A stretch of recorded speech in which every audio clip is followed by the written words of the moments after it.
Saya minta maaf no, kita tak mau terlalu keras Rasulullah tentang isu ni. Cuma kita nak sebut macam inilah. Ayah-ayah yang ada di sini, kita berpegang dengan mazhab Syafi'i, kita pegang terus. Kita pegang dengan ulama-ulama Syafi'iyah, pegang terus. Kita pegang dengan ulama-ulama yang dah bawa ajaran-ajaran sebelum ini pada kita, pegang sudah. Kumpulan yang tak mau Ustaz, kami tak mau, kami nak pegang hadis saja, kami nak pegang Quran saja, kami nak pegang dengan apa? Hak bid'ah ni semua dhalalah. Okey, kumpulan ni nak pegang hak tu, silakan pegang. Tak boleh. Dia kata tak saya ikut dia, pasal dia tak baca Fatihah. Tu Wahabi lah. Apa tu kata dia tidak baca bismillah tu, derah tu. Wahabi lah tu. Tak ada kena mengena. Hak tu 3 mazhab lagi. Kalau hak 4 mazhab tak baca belakang. Syafi'i sok je hak bacanya, derahnya. Assalamualaikum warahmatullahi wabarakatuh. Berjumpa lagi dengan saya React TV. Oke, apa kabar hari ini? Mudah-mudahan kabar daripada Anda semuanya, semoga kabarnya baik-baik saja. Oke teman-teman, seperti biasa, jom di video kali ini kita mengaji lagi nih teman-teman ya. Mengaji kepada dua ustadz di Malaysia tentang definisi Wahabi. Benarkah Wahabi itu paling sesat di negara Malaysia? Jangankan di Malaysia, Wahabi itu dicap sebagai golongan yang sesat di negara Indonesia juga loh teman-teman ya. Karena apa? Kenapa mereka selalu dicap sebagai golongan yang sesat? Karena yang dicap sebagai Wahabi ini selalu membuat onar teman-teman ya. Artinya selalu membuat masalah, menegur, mengatakan sesat dan bid'ah kepada orang-orang yang membuat amalan-amalan yang tidak sesuai dengan sunnah Nabi Muhammad SAW. Oke, ini ada ceramah daripada Ustadz Fawaz dan Ustadz Maulana Yusuf teman-teman ya. Sebelum kita mendengar ceramah kali ini, seperti biasa saya React TV ingin mengajak Anda semuanya, khususnya umat muslim atau yang sedang nonton video ini, untuk selalu dan terus selalu istiqomah membiasakan diri bersolawat terlebih dahulu kepada baginda Nabi besar Muhammad sallallahu alaihi wasallam.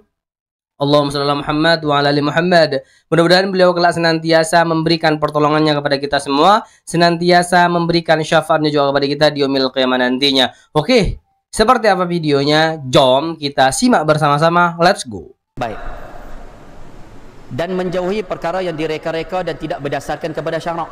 Benda yang tak ada dalam syarak, benda yang direka, tak ada pula panduan daripada agama Islam kita, benda tersebut ditolak. Dalam hal ini Nabi SAW bersabda, siapa yang mereka-reka perkara agama kami,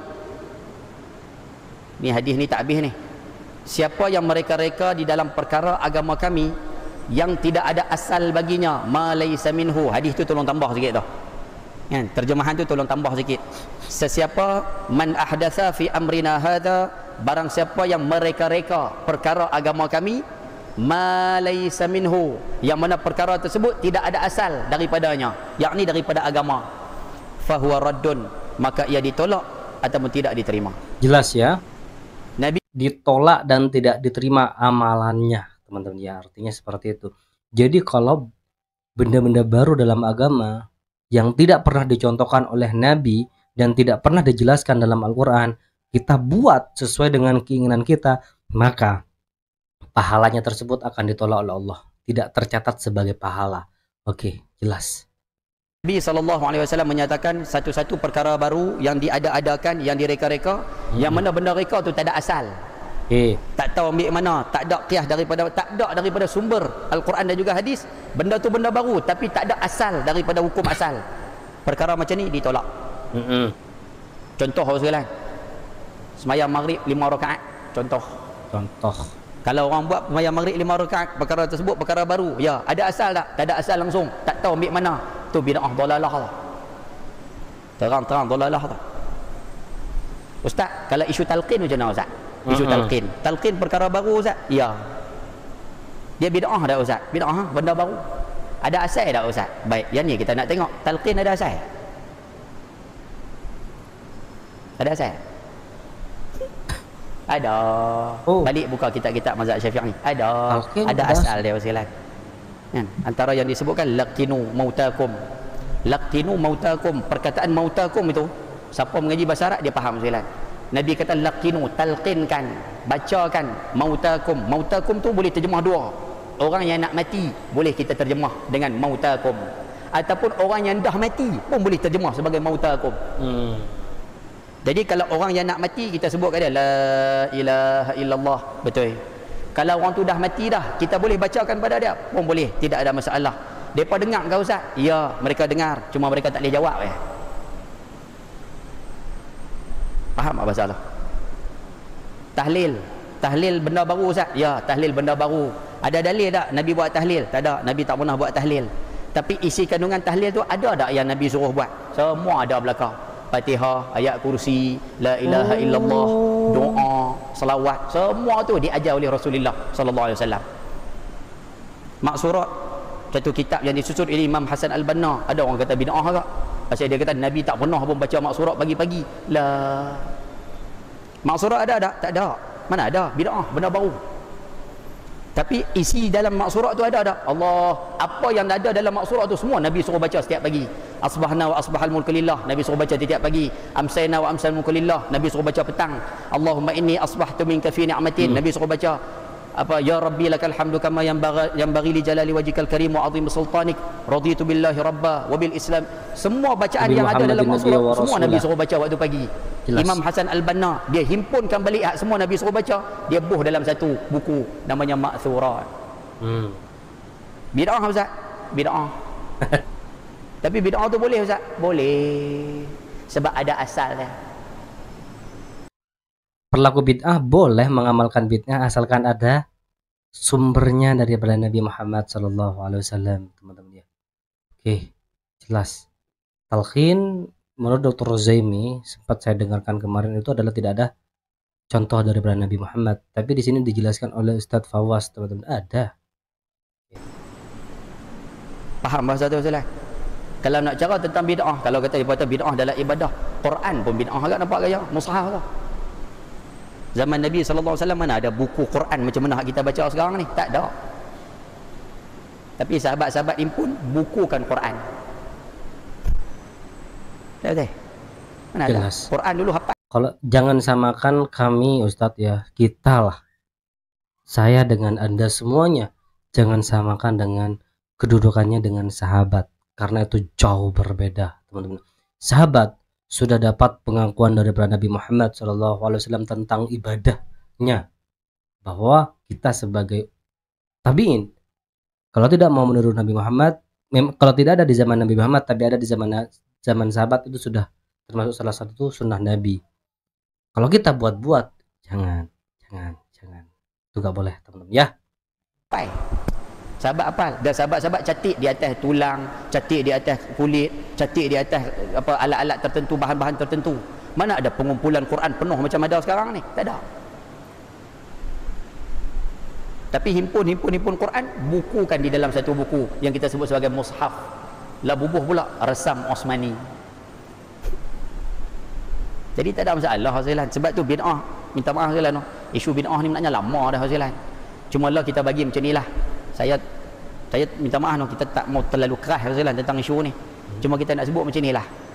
Ayah-ayah yang ada di sini, kita berpegang dengan mazhab Syafi'i, kita pegang terus. Kita pegang dengan ulama-ulama Syafi'iyah, pegang terus. Kita pegang dengan ulama-ulama yang dah bawa ajaran-ajaran sebelum ini pada kita, pegang sudah. Kumpulan yang tak mau Ustaz, kami tak mau, kami nak pegang hadis saja, kami nak pegang Quran saja, kami nak pegang dengan apa? Hak bid'ah ni semua dhalalah. Okey, kumpulan ni nak pegang hak tu, silakan pegang.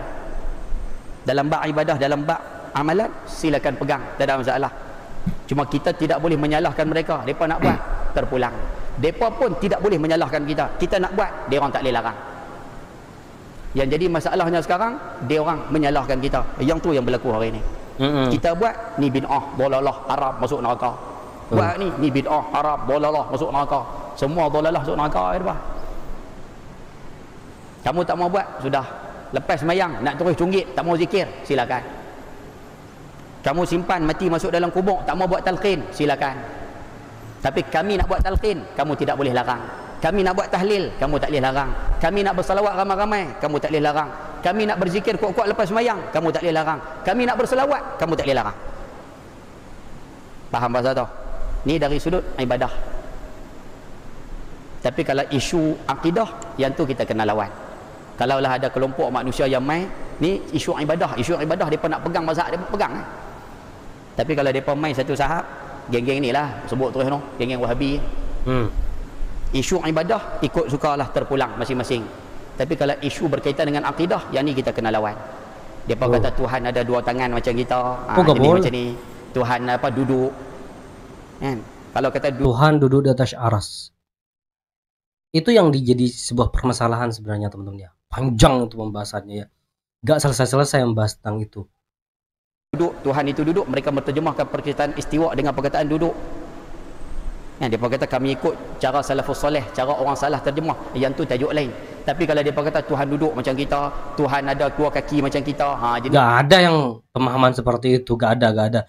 Kita harus lawan yang seperti itu ya, yang mengatakan bahwa Tuhan punya dua kaki, duduk seperti itu ya.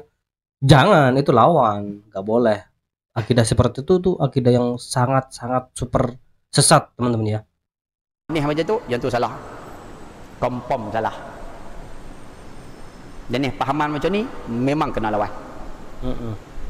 Maaf saya tak berapa pandai sangat tajuk ni, tapi setakat kita boleh sebut Wahabi yang ada dalam Malaysia ni, maaf lah, tak semua, segelintir. Wahabi yang ada dalam Malaysia ni yang mengaji lain, ni hak jenis Wahabi tak mengaji ni, terus baru mengaji setahun 2 tahun, terus buat pula fatwa, terus buat pula hukum. Wahabi yang ada di Malaysia ni lagi Wahabi daripada hak ada di Arab Saudi.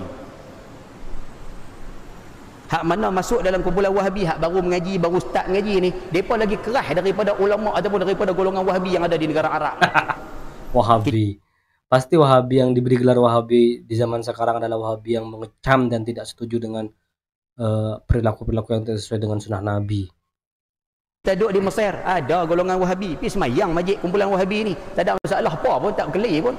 Kita baca doa kuat, mereka tak marah pun, mereka bangun, mereka terus balik. Kita baca doa kuat, tak apa. Kita nak semayang, usalli, mereka semayang sebelah, tak ada usalli, angkat terus ya. Kita usalli, tak ada masalah pun. Tapi di Malaysia ni dia jadi conok tak cerdik macam mana. Ni yang Nabi sebut ni, no? Nabi kata akan mai pada kamu ahdathul asnan, manusia yang baru tumbuh gigi. Sufahaul ahlam, dalam keadaan mereka itu bodoh, baru mengaji lah, senang terjemah, baru mengaji ya, cakap sikit ayat Quran hadis Nabi, ayat Quran hadis Nabi. Padahal mereka baca ayat Quran dan hadis tu, mereka sendiri tak faham kaedah bahasa Arab, tak faham nahwu surah, tak faham tak faham apa mustalahat hadis, tak faham ulum tafsir, tak faham. Depa cuma baca ayat Quran terjemah, baca hadis terjemah. Nabi kata golongan ni akan mai akhir zaman, jumlah mereka ramai insya-Allah.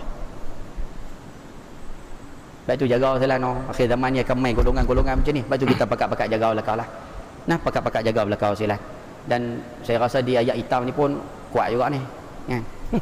Kuat juga, kan? Geng-geng macam ni. Tak apalah. Nak buat macam mana silat? Satu ujian untuk orang yang berpegang dengan ajaran ahli sunnah wal jamaah. Sabar, lawan. No, insya-Allah. Baik, sambung. Oke, teman-teman ya. Lanjut kepada Ustaz Maulana ini. Tadi Ustadz Fawaz mengatakan bahwa Wahabi ini pemahamannya sangat-sangat super berbahaya, teman-teman ya. Kita harus hindari. Karena Wahabi suka membid'ahkan amalan orang lain. Karena Wahabi yang diberi gelar Wahabi hari ini, zaman ini adalah Wahabi yang benar-benar mengamalkan amalan murni sesuai dengan contoh Nabi Muhammad SAW. Tapi mereka selalu dijelek-jelekan dengan dalih syirik, kafir dan lain sebagainya, teman-teman. Padahal yang diberi gelar Wahabi itu benar-benar mengajak kita kepada jalan yang benar-benar murni sesuai dengan contoh Nabi, teman-teman ya. Oke, kita lanjut daripada Ustadz Maulana Yusuf. Benarkah Wahabi itu di zaman ini adalah berbahaya? Lebih berbahaya daripada Wahabi yang daripada zaman dulu, teman-teman ya. Satu kenyataan berita iki dia kata Islam baru kata Wahabi itu tidak sah tetapi tidak sesuai diamalkan di Malaysia. Nak tahu pendapat kita macam mana yang selalu kita kata kalau kita baca hadis Nabi, nampak kita suka Nabi selalu dari hadis Nabi itu Nabi. Jadi hak tadi oleh Wahabi itu tidak panjang banyak kali kan? Betul lah dia kata Wahabi itu tidak sesat, betul lah betul. Jadi orang kata sesat tu tak betul, memang kita sokong lah dia tu betul lah tu. Tidak sesuai tu, kalau hak dia buat tu sesuai dengan Nabi, apa tidak sesuainya? Banyak kan hak dia buat serupa dengan Nabi. Hak dia lebih tepat sebenarnya. Bukan kita sabit ikut Wahabi, tak ada apa, ikut Nabi cuma betul lah dia buat tu hak serupa dengan Nabi. Kita buat tak serupa, banyak benar hak tak serupa. Betul. Tapi orang kita dia tak kisah. Tak serupa pun tak apa, boleh rekod sendiri ibadat ni. Bisa tak bisa je lah. Buat Wahabi ni tak padah. Tak padah. Sebab apa? Lepas semaya dia tak doa. Nah. Kita lebih takut kepada Allah.